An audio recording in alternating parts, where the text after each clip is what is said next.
Oi, pessoal. Aqui Maurício Longo e Alexandre Strack, no Mundo Exponencial. Hoje para conversar um pouco sobre o iminente lançamento do projeto Starlink, da SpaceX, e das implicações que ele pode trazer aí de oportunidades e riscos para os negócios. Antes da gente começar, eu queria pedir para você, se você não assinou o canal ainda, para você assinar aqui embaixo e marcar o sininho para ser notificado quando saem novos vídeos. Se você está ouvindo o podcast e não fez assinatura ainda, você assinar na sua plataforma de preferência para ser notificado quando saem novos episódios. Se você gostar aqui do que está vendo no vídeo, por favor, deixe seu like, que o feedback é interessante para a gente. Alexandre, hoje, na verdade, ia ser daqui a pouquinho o lançamento do primeiro grupo de 60 satélites do projeto Starlink, da SpaceX. Por questões de vento, o lançamento foi postergado para amanhã à noite. Esse número que parece já enorme, 60 satélites lançados de uma única vez, é muito pouco em relação ao objetivo que o pessoal da SpaceX apresenta, né? O Elon Musk falou que números aí em mais de uma vez, mas o fato é que eles têm autorização da entidade que regula a parte de espectro de satélite, posição de satélites nos Estados Unidos, para lançar mais de 12 mil satélites.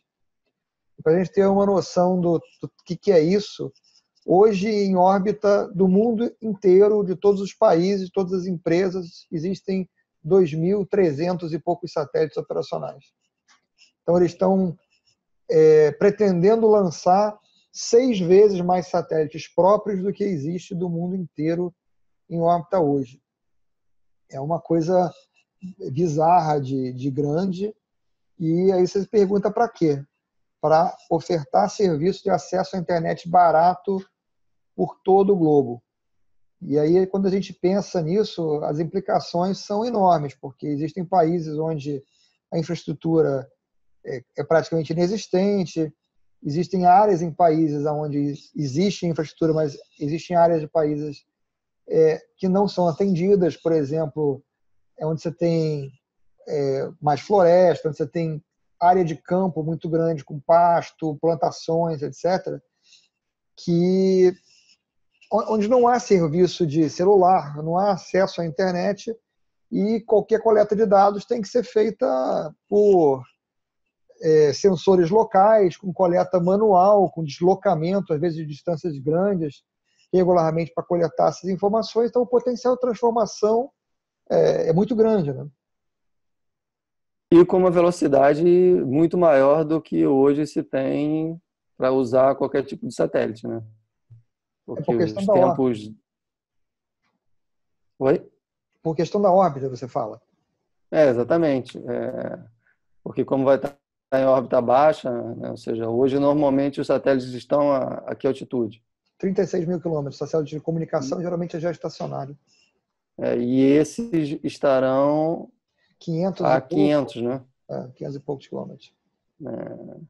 É tipo 20% da altitude do outro. Pouco menos. 15%. É bem mais baixo, né? Isso vai permitir... menos. 36 mil para 500. É um 72 avos. É verdade. Ou seja, é bem mais baixo, né? Então, isso vai permitir uma velocidade de conexão bastante aceitável. Como você falou, vai permitir você acessar a internet. Você pensou no campo e tal, eu pensei nos oceanos, entendeu? Ou seja, plataforma, todo esse tipo de instalação, plataforma de exploração de petróleo e tal, tem problema de conectividade, né? Ou seja, tem conectividade, mas não é com uma boa qualidade, é mais difícil e tal. Ou seja, tudo isso tende a desaparecer, esse problema tende a desaparecer quando essa rede estiver operando. E uma outra coisa que a gente tem que levar em consideração também é que é mais um competidor a atacar o negócio das empresas tradicionais de telecom, né?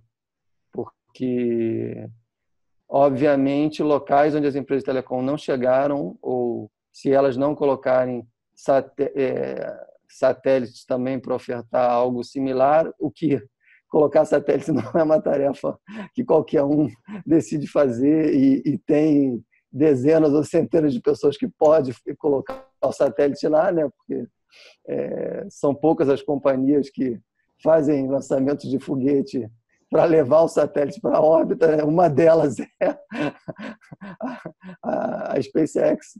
Então, de uma ou de outra forma, o Elon Musk vai ganhar dinheiro, né? Ou você vai consumir o serviço que ele está colocando no ar, ou você vai consumir o serviço dele para colocar o satélite para você poder competir de alguma forma com ele, né? E o foguete então, desse lançamento, ele lançou anteriormente uma parte da constelação de satélites da Iridium Next, que é uma concorrente desse tipo de serviço, com uma constelação de 110 satélites, se não me engano, dos quais a maior parte, tipo 90, lançados pela SpaceX.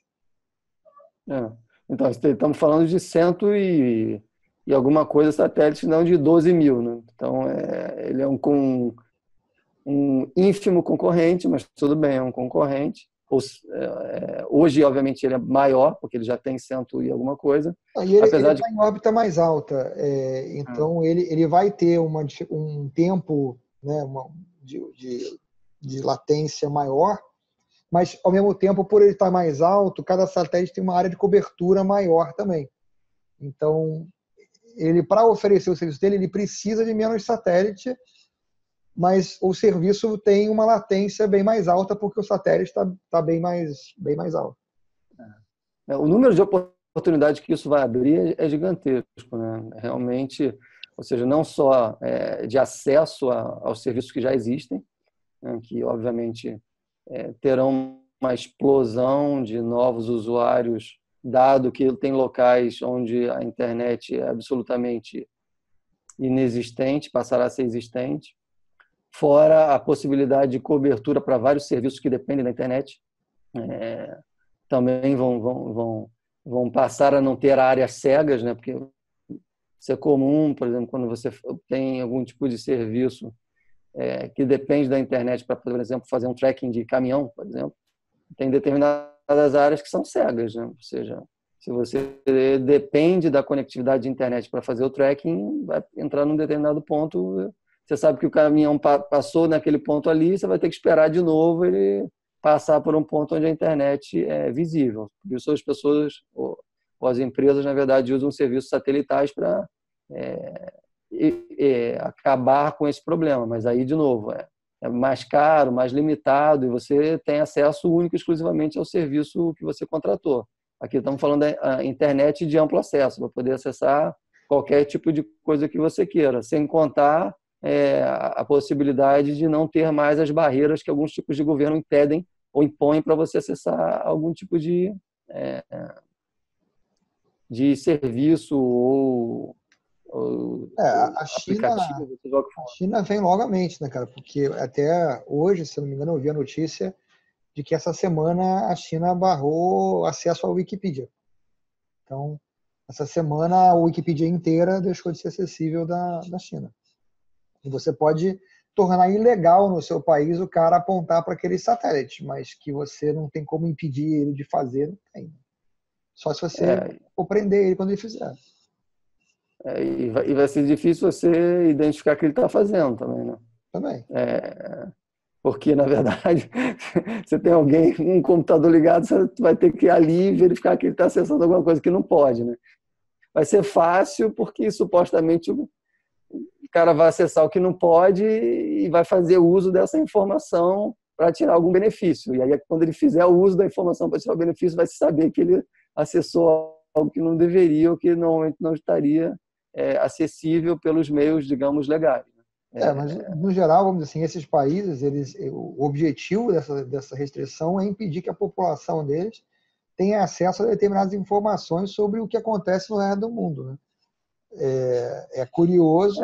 E tem alguns servicinhos que são totalmente proibidos nesses países e que são muito difíceis de ser acessados, como, por exemplo, o gigantesco mercado pornográfico vai penetrar, no bom sentido, de forma esmagadora nesse tipo de mercado, né?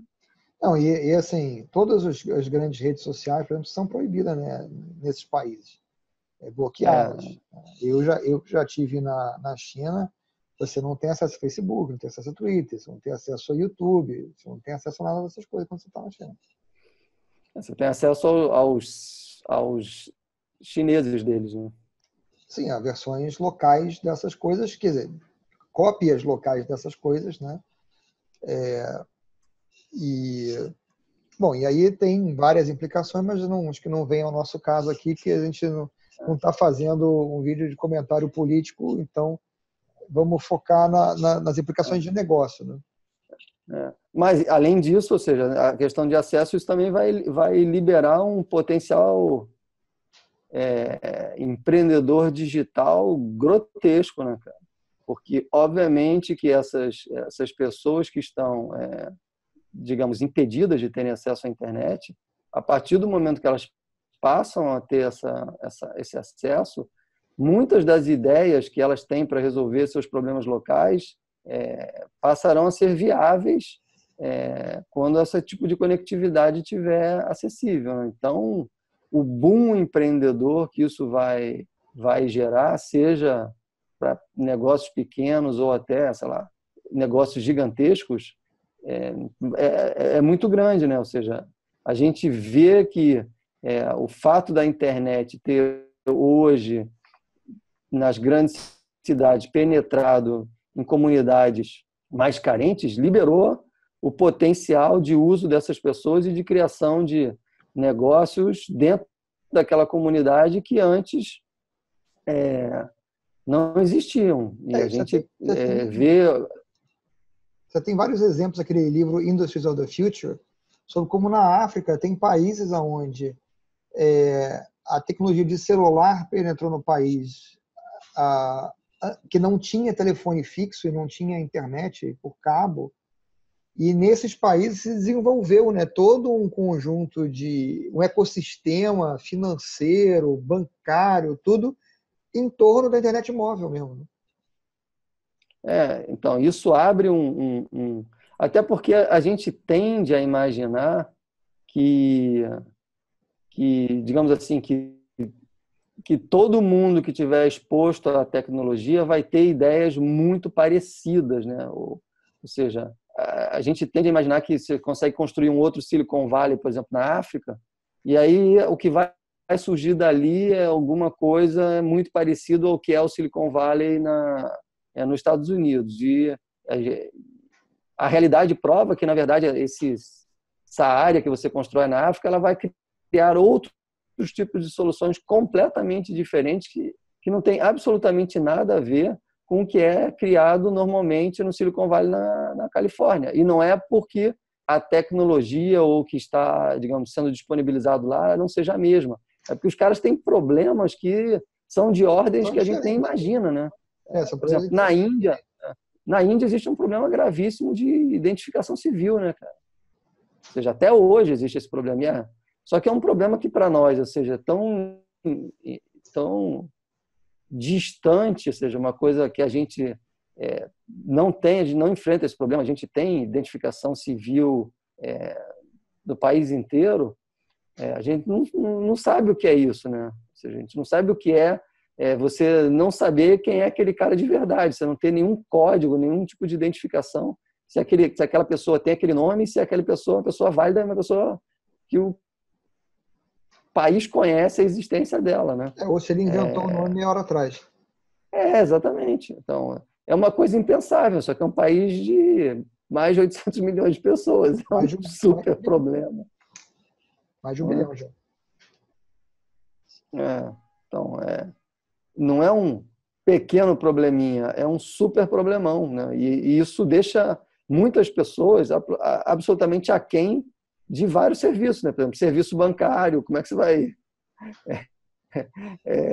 aceitar uma pessoa num serviço bancário que você não sabe quem ela é, você não sabe se aquele nome é aquele nome, você não tem nenhum tipo de identificação, né? Ou seja, eu sei que hoje já existem alguns, eu já li a respeito, existem alguns serviços que tentam resolver esse problema na Índia, né? E, de novo, é uma solução empreendedora que não foi governamental. Foi uma pessoa criou um serviço para começar a resolver esse problema e se tornou, digamos, o principal serviço de identificação civil existente.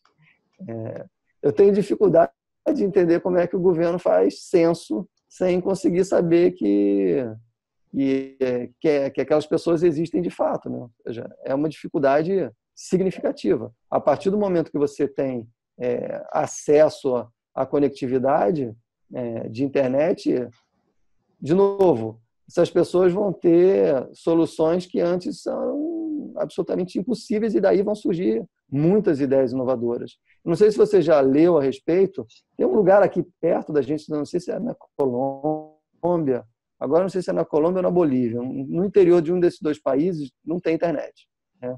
Mas tem telefonia móvel. E aí acho que foi o Google que resolveu, criou um serviço onde você disca para um número e, na verdade, do outro lado atende um serviço do Google, onde a pessoa pode falar o que ela quer pesquisar ou pode mandar por mensagem o que ela quer pesquisar e o Google devolve a resposta. Exatamente como a gente faz no browser, ele devolve a resposta ou falando as possibilidades ou textual.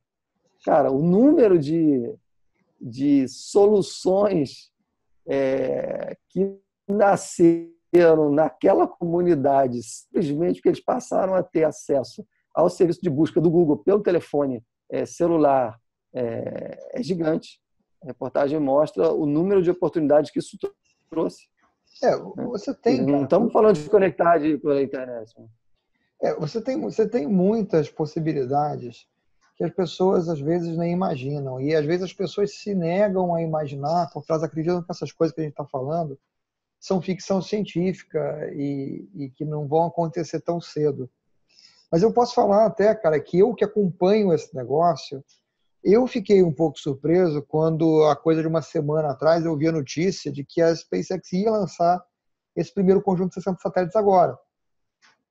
Porque eu sei que o projeto já existe há algum tempo, há 3 anos mais ou menos, e eu sabia que a SpaceX tinha construído uma fábrica de satélites, os satélites que ela constrói também, e eu sabia também que eles tinham lançado em órbita 2 satélites desses para fazer teste.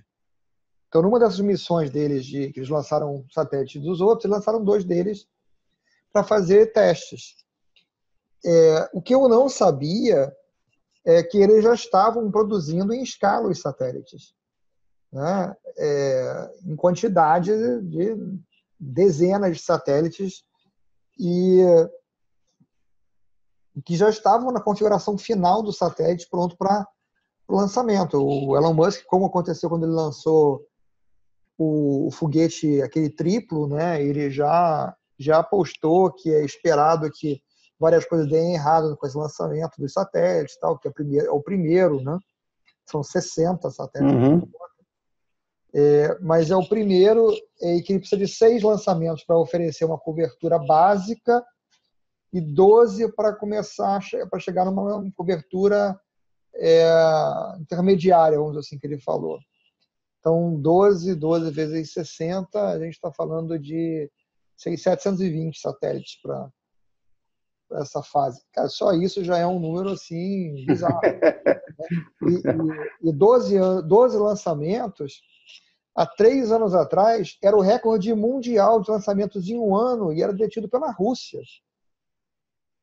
Né? O país, Rússia, enquanto época de superpotência, tinha lançado o recorde de 12 foguetes no mesmo ano. A SpaceX bateu isso em 2017 com 18, ou seja, superou em 50%, e em 2017 e 2018 lançou 22. Esse projeto dessa companhia, tudo que gira em torno da companhia desse cara, né, o Elon Musk, tudo tem magnitude literalmente exponencial, né? Porque a gente não tem como não abordar esse tipo de assunto aqui no nosso canal, né? Não. Porque, na verdade, as empresas do cara crescem em velocidade absolutamente exponencial. As ideias do cara são absolutamente mega... As ideias dele se baseiam no pensamento exponencial. O projeto que ele faz do que a empresa vai fazer para o futuro é considerando o quanto a tecnologia vai evoluir enquanto ele está fazendo o que ele está fazendo. Né? Isso para mim ficou evidente quando ele anunciou o Tesla autônomo usando câmera com reconhecimento de imagem em tempo real para o carro fazer a direção, ao invés de usar o sistema de LiDAR que o Google está usando. A diferença de custo é absurda e ele tem um sistema que, quando eles começaram a fazer, não havia capacidade de processamento para você poder fazer isso embarcado no carro.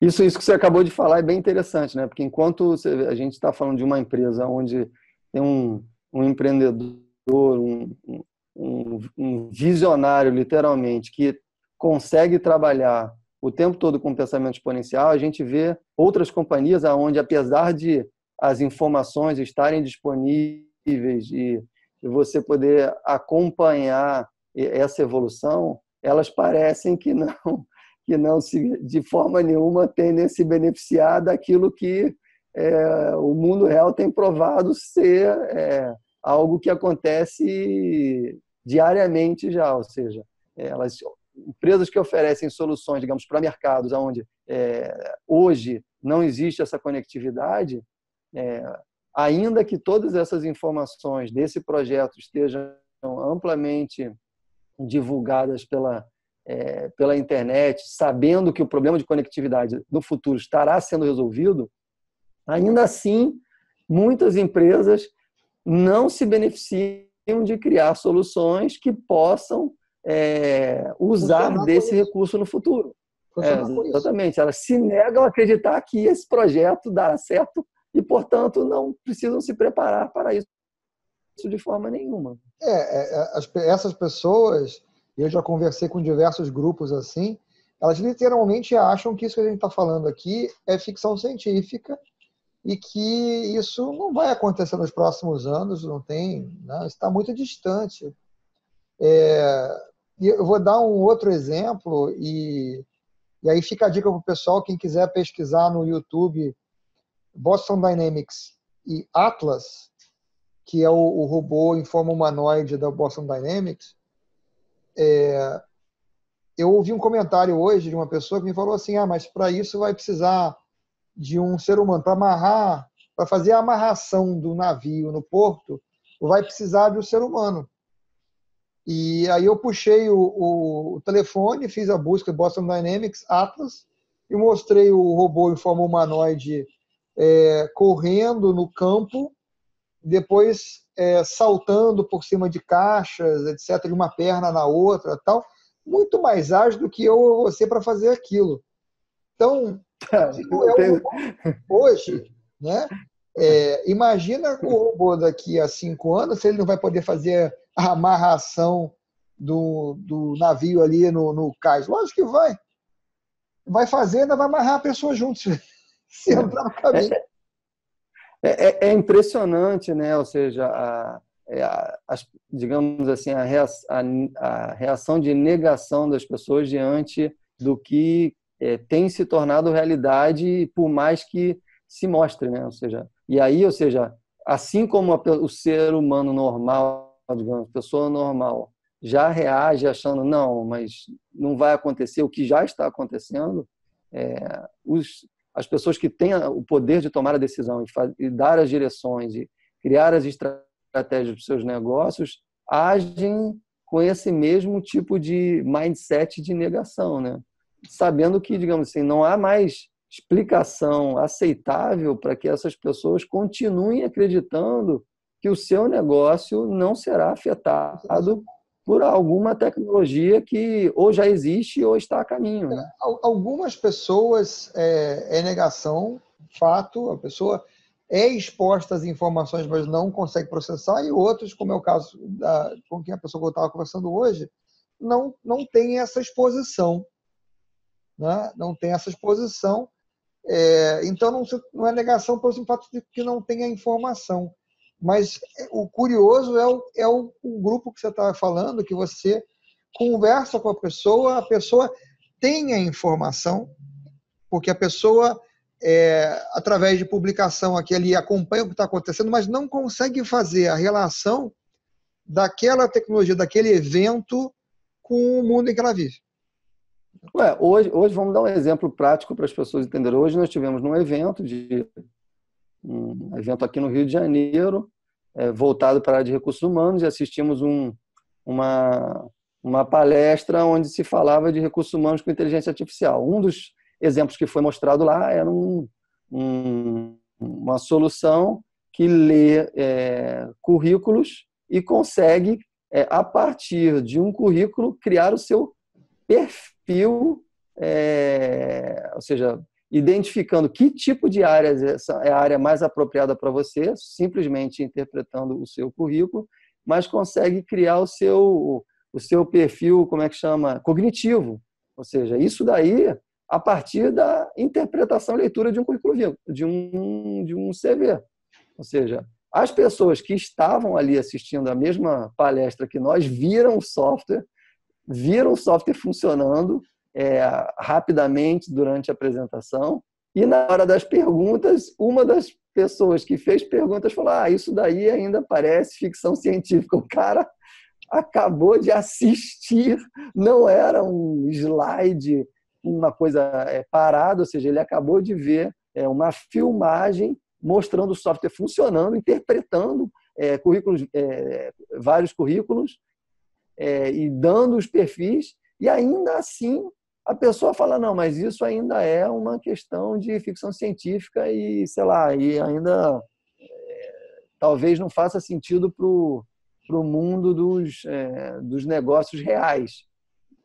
De novo, para mim são pessoas que estão, obviamente, lidando com as suas áreas de atuação, estão num evento vendo várias novidades, tomando conhecimento de algumas tecnologias que talvez elas não tenham no seu dia a dia, e está sendo demonstrado algo que não é uma novidade, algo que já existe, que já está funcionando, já tem vários, digamos, usuários, clientes utilizando essa tecnologia. Ainda assim, a pessoa acredita que é algo de ficção científica e que talvez não faça sentido. Isso, para mim, é a total negação. Ou seja, ali estamos falando de pessoas que lideram áreas, que literalmente são decisores e estão negando o que viram, né? Viram funcionando, não viram um projeto que funcionará, viram algo funcionando, algo do passado, que se já está funcionando, já foi inventado, né? Então, ou seja, isso para mim é uma coisa muito, ou seja, que chama muita atenção, e a gente tem repetido várias vezes aqui dessas questões e desses projetos, desse lançamento. Estamos falando de lançamento de 60 satélites. Ou seja, não é 1 ou 2 satélites, são 60 satélites simultaneamente. Ou seja, vai ser lançado, vai entrar amanhã, ou seja, ia ser hoje, amanhã. Você pode, inclusive, entrar no canal no YouTube e assistir totalmente a transmissão do lançamento dos 60 satélites, né? E, ou seja, com um pequeno detalhezinho, que o propulsor voltará e provavelmente pousará sem nenhum problema. Para ser usado para lançar mais 60 satélites depois. Exatamente, ou seja, são coisas que são reais, né? Estão no nosso dia a dia já, e ainda assim, como estão distantes, digamos, da prática normal das pessoas, fica uma sensação futurística que, na verdade, não é futurística, é a tecnologia existente, viável, e que abre oportunidades que, se você, enquanto decisor, se permitir, poderá atingir resultados que são hoje inimagináveis para você, enquanto companhia, enquanto líder de um determinado departamento.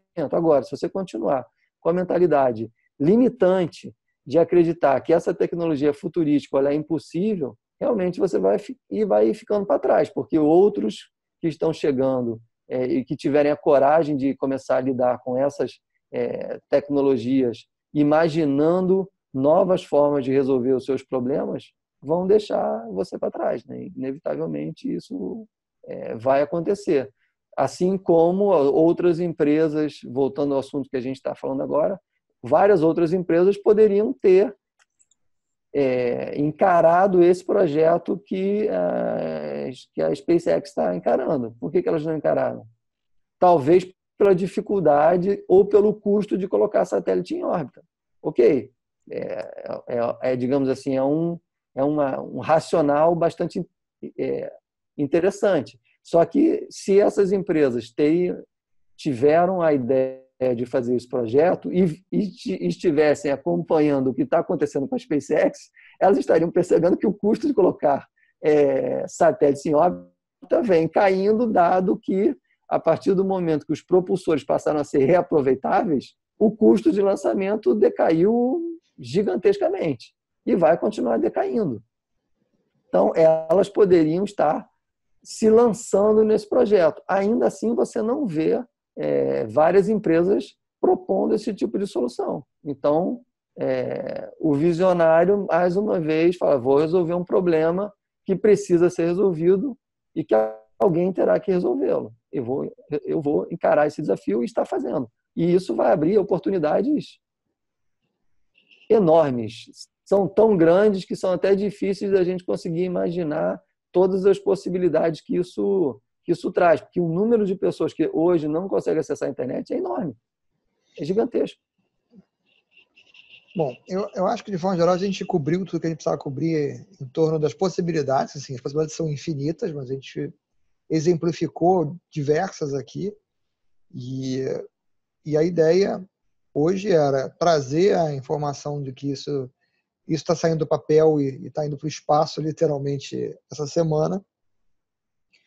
E provocar um pouco de reflexão a respeito dessas possibilidades, da potencialidade que tem essa evolução que a gente está vendo na tecnologia. Então, por hoje ficamos por aqui. Obrigado por ter assistido a gente até esse ponto.